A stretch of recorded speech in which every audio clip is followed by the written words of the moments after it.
Psalm 119. Psalm 119, starting at verse 161.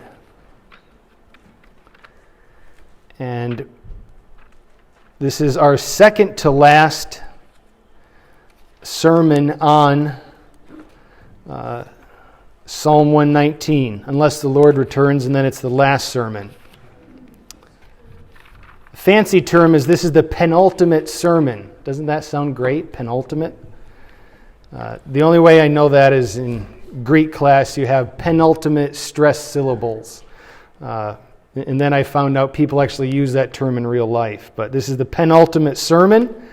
This is the letter Shin or Seen. I know it looks like Shin, but you pronounce it Shin.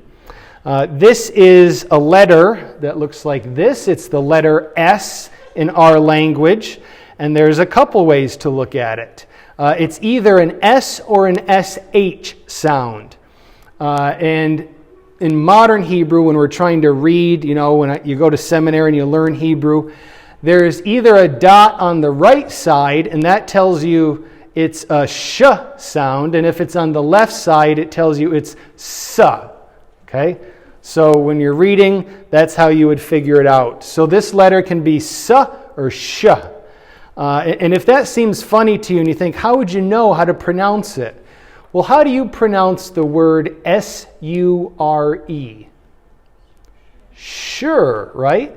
And you just know because you grew up with it, right? So where the word S-A-M-E is same, you pronounce that sa. You just know when you grow up reading a language which way to take it. But when people are studying in seminary, people are English, and we're thousands of years from that language, we got to put dots all over the place to figure out what this letter is. What's interesting about this letter is you'll find it in the book of Judges chapter 12, verses 5 to 6. Here's a little insight into this letter and how it's pronounced. So I'd maybe keep a finger in the psalm and just look. We'll look real quick at this Judges 12, 5 to 6. It says this,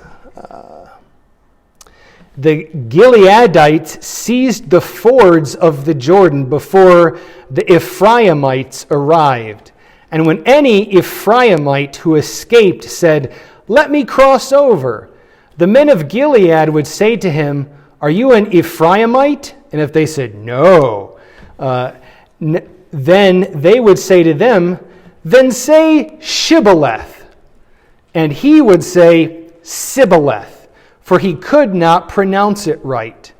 Then they would take him and kill him at the fords of the Jordan. There fell at that time 42,000 Ephraimites.